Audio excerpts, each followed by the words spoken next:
Thank you so much All for right, joining, Hiram. sure.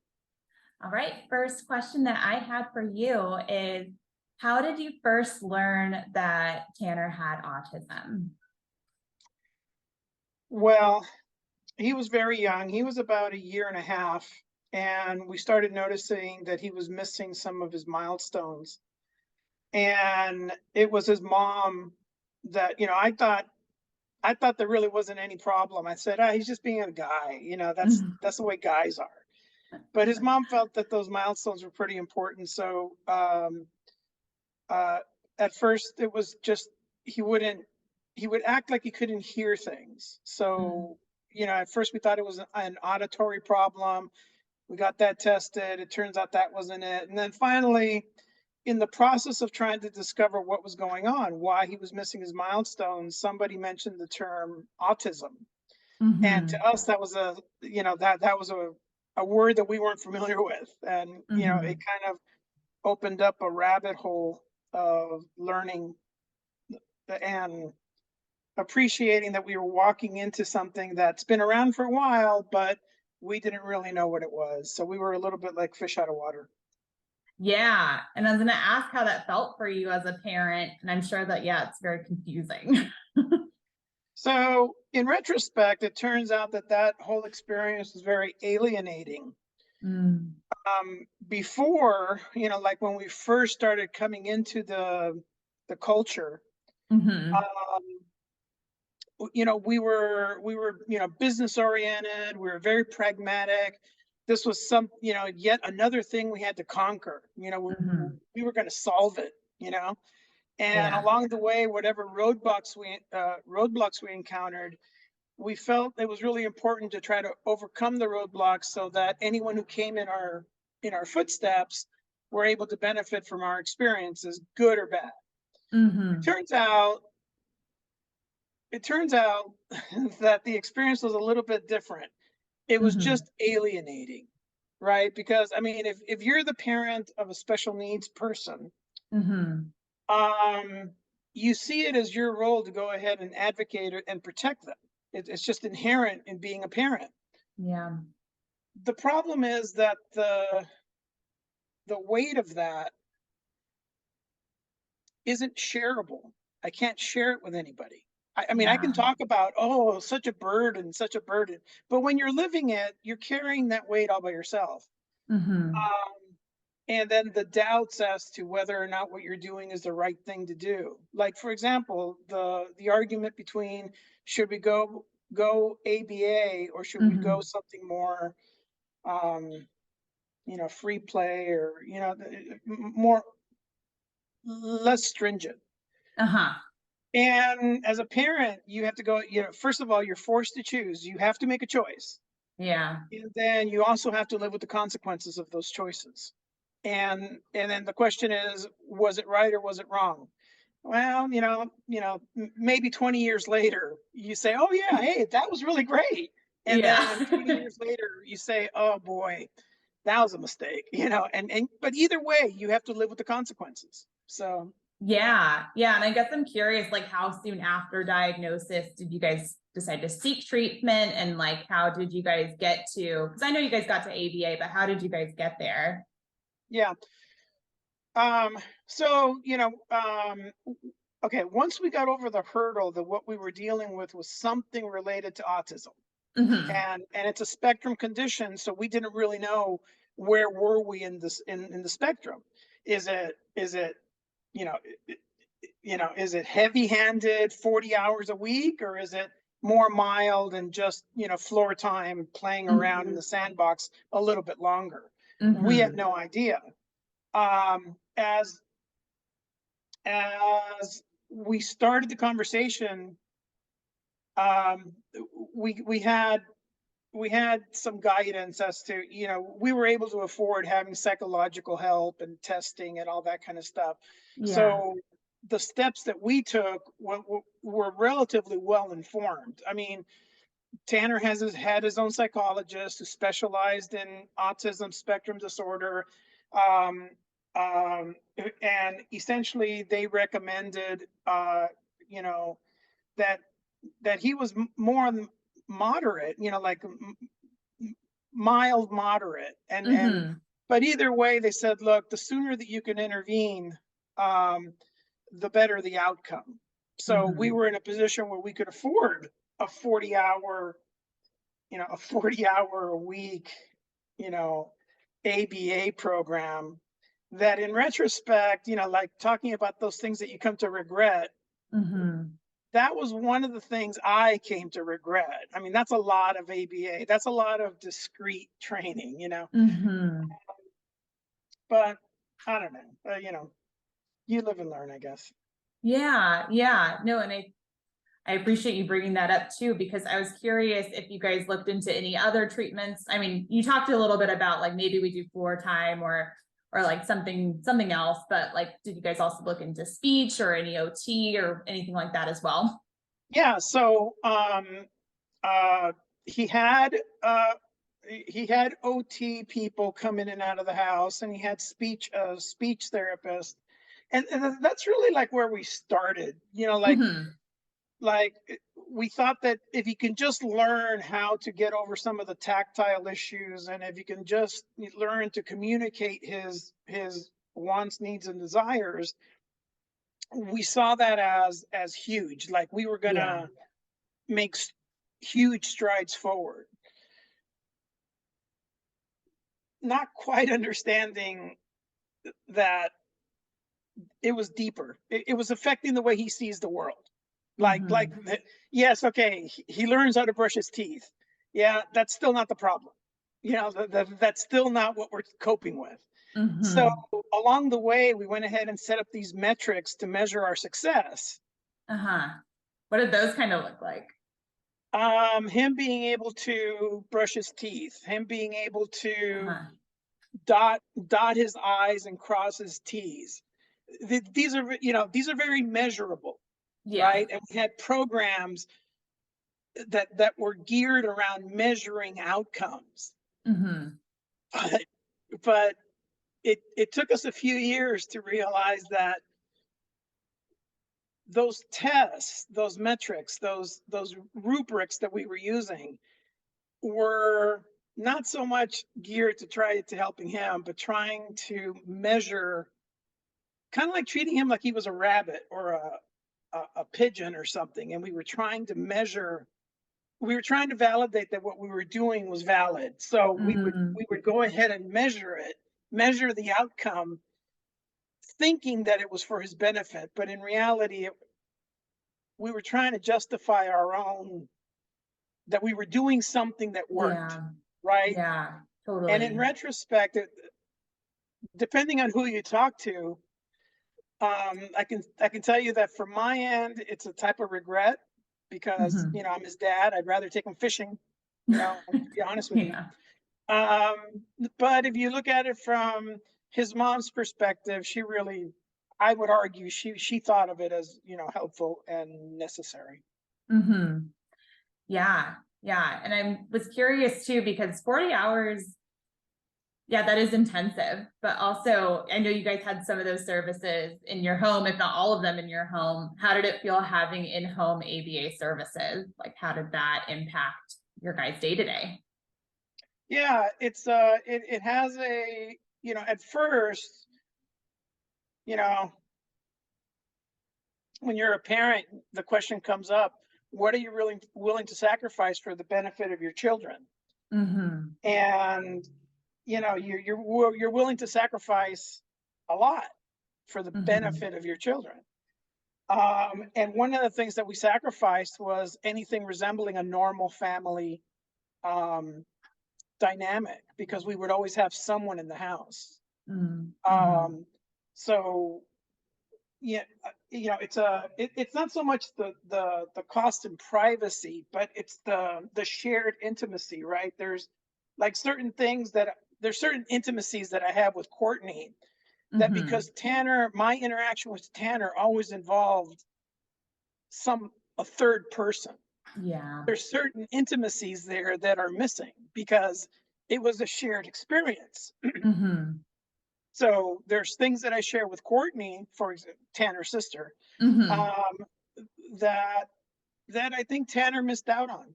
just because there was always somebody else there, so. Mhm. Yeah. I guess I'm curious also, like, if there's anything that was impactful or profound that was a takeaway from having ABA services in your home with Tanner.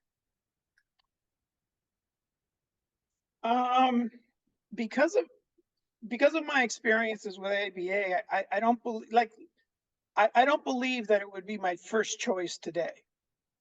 Okay. Because it rewards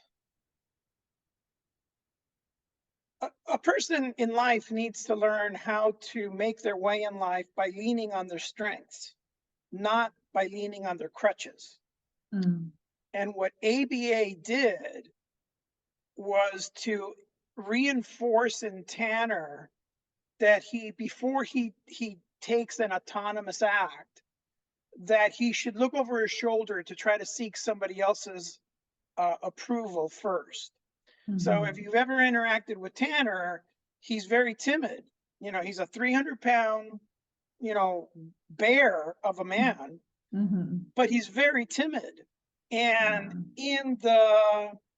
in his development, I can connect all of the dots that led to that level of being timid, right? Mhm.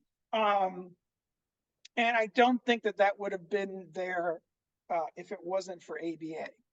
Mm. For Mhm. example, if he was in something more like floor time, or let's say, or Montessori, Mhm. Montessori being even less regimented than floor time, um, he would have been able to navigate his world, his environment, overcoming his mistakes and finding his strengths, his particular unique strengths. Mhm. Um, and I think that was taken away from him because ABA has an idea built into it that the things that we're testing are things that are necessary for him to be successful in his life. You don't know what that is before you know what his strengths are, Mm. right? Mhm. His strengths will determine his path in life. Well, we took that away from him by Mhm. implementing an ABA program. We essentially told them, we know what you need to do, and we're going to judge you and coerce you into acting in this way. And we're going to do it day after day, you know, 40 hours a week. And we're going to do it until you comply. You know, there's other Mhm. ways to live life. There's other ways to live life. And I was really fortunate to have Papa and Yaya around, Mhm. Tanner's grandparents. Tanner's grandparents, and they offered because when you get caught up in the advocacy of ABA, the lifestyle, as it were, um, you lose some context of what it looks like, how other people are looking at it.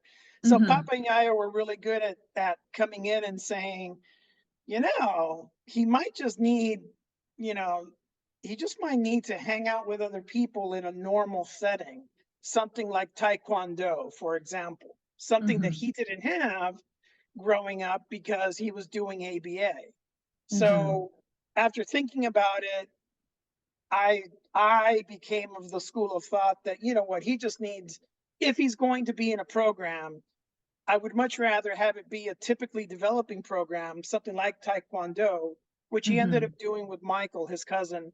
Um, Mhm. and that came at the expense of his one-on-one ABA. In other words, as parents, we had to Mhm. choose. Yeah. We weren't going to do both. And I was So curious if like ABA maybe went with him to Taekwondo or not. I wasn't sure. No, by then I was a little disillusioned with my experience. By then we had already sued the school district and we weren't quite feeling it anymore, right? Like, Mhm. by the way, we won the lawsuit, but the only thing we won was a group of people that really did it. We won the opportunity to see what it was like to have people work with Tanner who really, really didn't want to. They Mhm. they were obligated to do it because we won the lawsuit. not because their hearts were in it for his ultimate well-being. That wasn't our experience at all. Mm-hmm. So, so it turns out by then I was already disillusioned with the whole experience, and I just very much, if he was going to be in a program, I wanted it to be in a typically developing program, something like Taekwondo, karate, some organized, some organized something or other that he can develop individually and discover his strengths, whatever those were. So. Mm-hmm. Yeah. Yeah, no, and I appreciate you sharing all of that. And I guess that my last couple of questions are ending these services. Did you guys go through like a fading process? How did you guys decide to end? Um, we had, you know, even though we won our lawsuits and stuff, the school district was still very, the services that they were provided were very rationed. Mm, So let's say that we ended up settling for 35 hours a week. We never got anywhere near that. It was more like half that. mm, And then the question is, was there any progress in the program? Well, the school district would use any progress in the program to justify their cutting back the hours, even though the argument was they never provided the full hours anyway.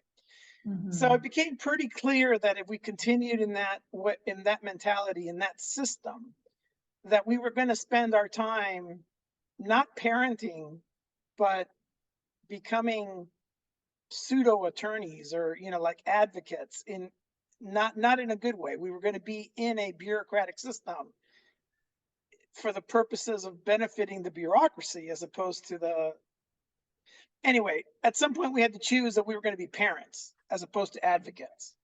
mm. So when we decided to put them into taekwondo, it was cold turkey. We cut off the 40-hour a week program, and we just went to taekwondo and doing homework at home, and it was cold turkey. Wow. Yep. Yeah. And how long, I guess, between, like, how long was that process? How long did you have ABA roughly before like stopping and then kind of going into this cold turkey mode?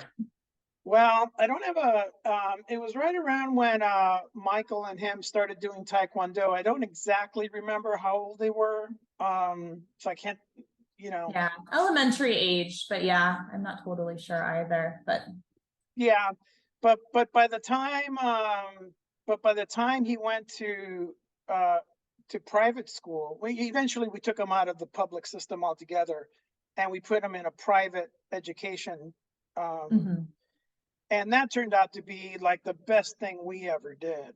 I mean, mm, um hands down, the best thing we ever did was put him in a private school that at the very least allowed him the opportunity to fail on his own terms without having negative consequences. Like, if we knew, for example, that whatever math he was doing wasn't, the school was very open to go ahead and try just about anything to mhm. help to figure out what his best way was.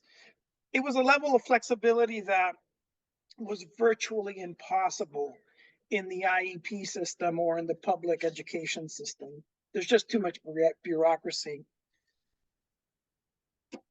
All right. My last question for you. Yep. How did you guys go about disclosure? And if you talked with Tanner about autism? So we didn't disclose to Tanner until he was in probably in junior high school. Mhm, And this is again the kind of struggle within the family. I didn't want to tell him. mhm, Um, it's it was okay. I don't believe that autism is anything other than a criticism. For example, if you tell somebody you are autistic, what are you telling them? You're telling him that he's socially nonconforming and there's nothing he can really do about it. That's it. There is no residual benefit beyond that. other than to let an individual know that he is socially nonconforming and there's very little he can do about it by himself. Okay, I'm sorry, but that's not useful. That that's not in any way, shape, or form encouraging him to find his strengths and lean on those. If anything, it's the first step in creating a victim. And I never wanted, in the same way that I never wanted my son to be institutionalized, I also never wanted him to be a victim. So I never wanted him to even know what the word autism was in the context of identifying himself.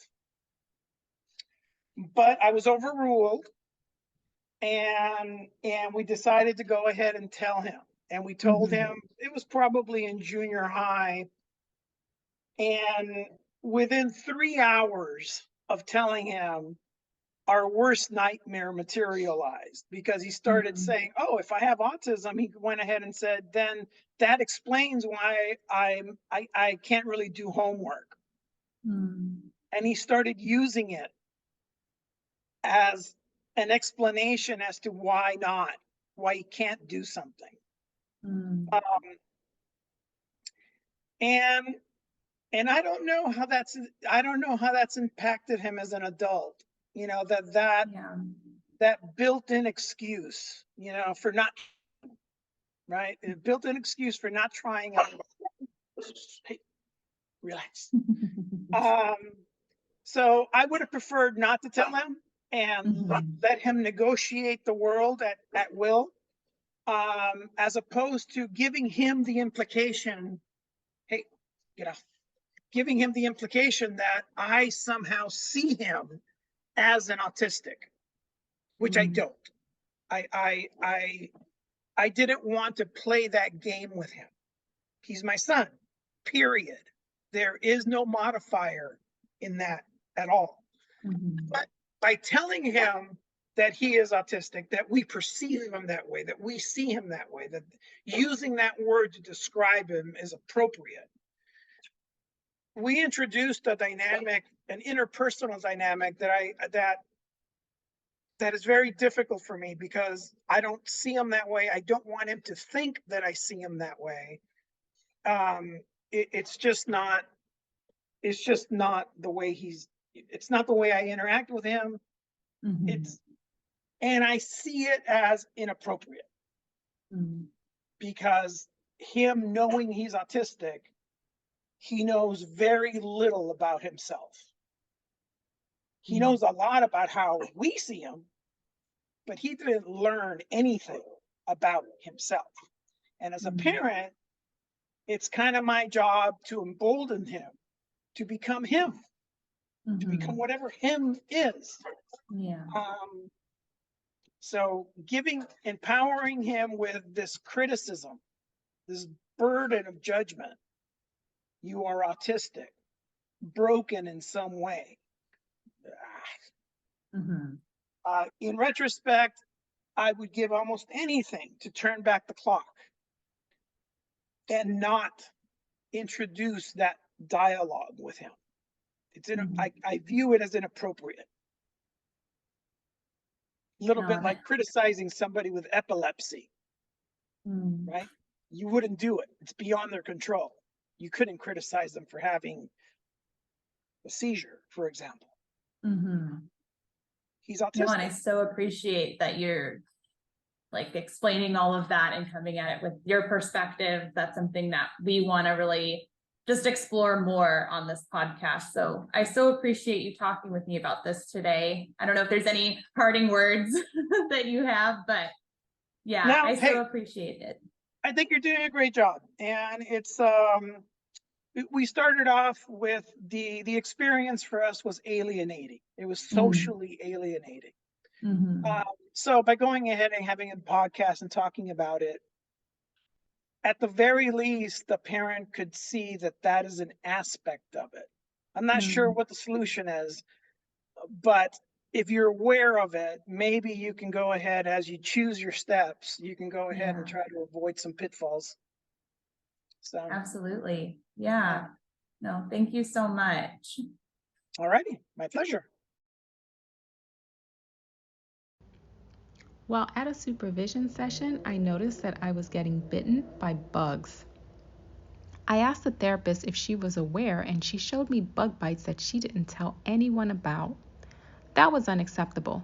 I contacted HR because this might be an OSHA violation. The office contacted the family, and sessions needed to be paused until the infestation issue could be resolved. It took over a month, and the therapist ended up getting a new job due to lack of hours at my company. And when we were finally allowed back into the home, there was regression with the child. We had to start all over. So, what is gentle parenting? So it seems like across different articles, it's defined a little bit differently, but there are four basic tenets that seem to be consistent throughout looking at these different articles about gentle parenting. The first being empathy, the second being respect, third, understanding, and four, boundaries. Just being a good person, is that what gentle parenting is? Because I read the articles, and it seems like there needs to be a balance between this authoritative parenting and going all the way to the other side of, okay, so now this child pretty much runs the show. And that's what I was getting from the articles that I was reading, because I know as a parent you have to have some structure and some authority. But in gentle parenting, it almost seems like they're taking the authority away from the child, the parent altogether, and putting it on the child. Yeah, what I got from it, pretty much when you read these core tenets, as they call them, sounds like something you would pretty much do with like a good friend or a family member, you know. And I think one of the things that is not really considered here is that some of these concepts, especially, you know, having, as you mentioned, Jen, if we're going to have the children have the control, right, a little bit more, they don't quite understand some of these things like empathy, respect at a young, respect or any of these at a young age.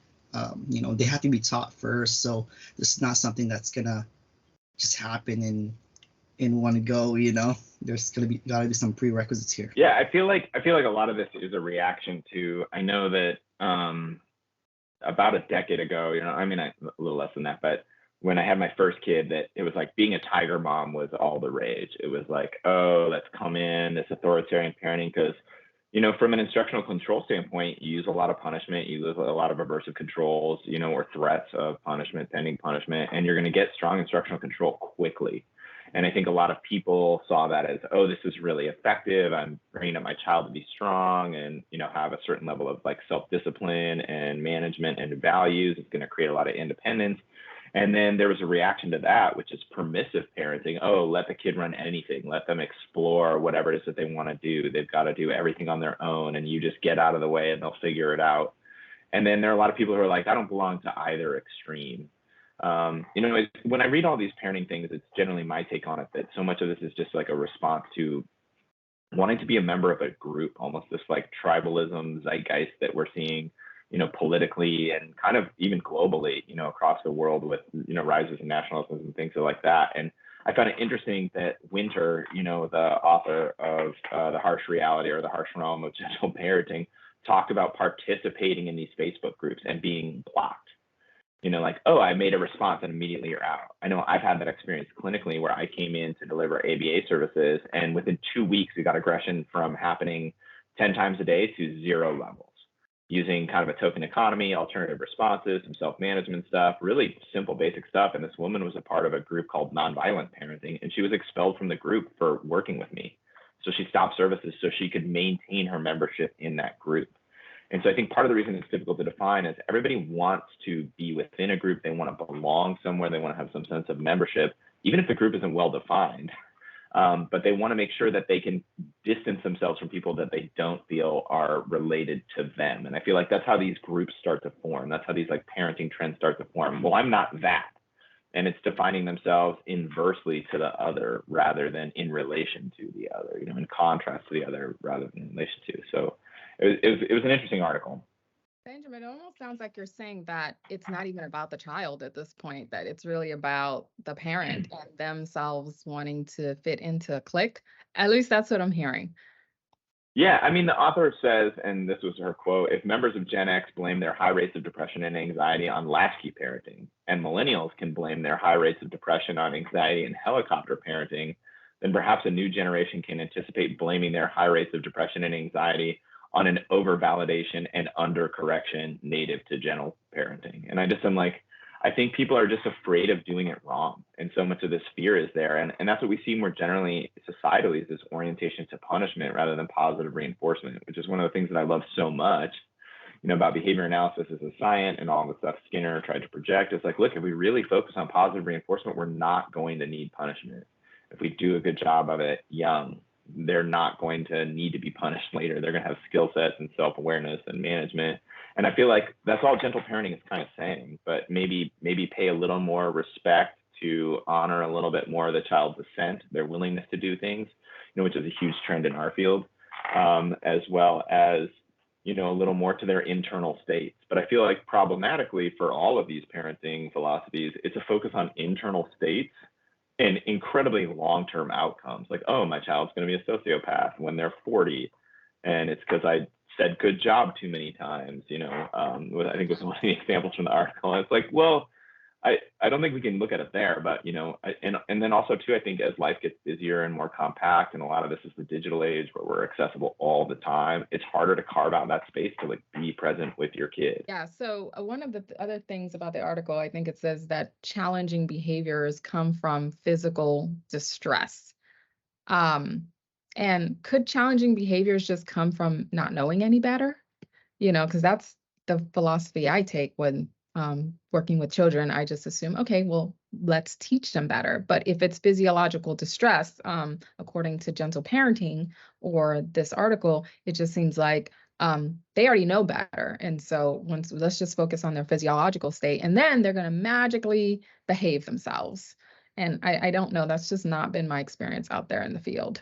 Yeah, I was going to say, I just noticed in the article too that it does talk about like that the way that you approach it is like coming from the child's motivations, like what's motivating the challenging behavior. And in that way, it is kind of similar to ABA, where we're looking at function, like what is the function of this behavior? What is the motivation behind this behavior?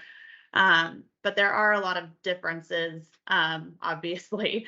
But I did think that was interesting. And it does talk about just making sure that the way that you're gentle parenting is age appropriate.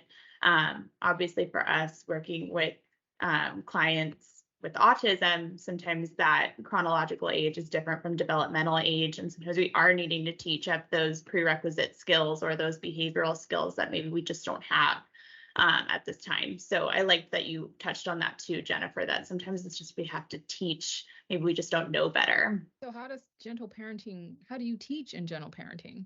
Because it almost seems like, hey, I'm, physiological things happen, you calm them down, then they magically behave. And I don't know, I have the, and they give the example of a child throwing things at traffic. If the child is doing that, I think the child may need some, maybe a timeout, which is punishment. And just to be clear, punishment is just to decrease behavior. It's not necessarily a bad thing. So eliminating punishment altogether isn't always a good idea, but always, moderating that, of course. What's interesting here is it goes back to when I work with individuals and my team, I tell them that we got to go back to basic needs, right? I think that's just something like they're basically talking about here. Like we need to consider basic needs. As you remember in Maslow's triangle, right? Everyone has needs, and we got to focus on the ones that, and towards the bottom of the list, which is safety and physiological needs and things like that. So I believe also the belongings on there, and we were just talking about how parents feel like they need some kind of tribalism or some kind of group, right? And I believe that, I believe everybody needs a sense of belonging at some point. And so this is why they join these groups and try to learn about gentle parenting or whatever it is, right? So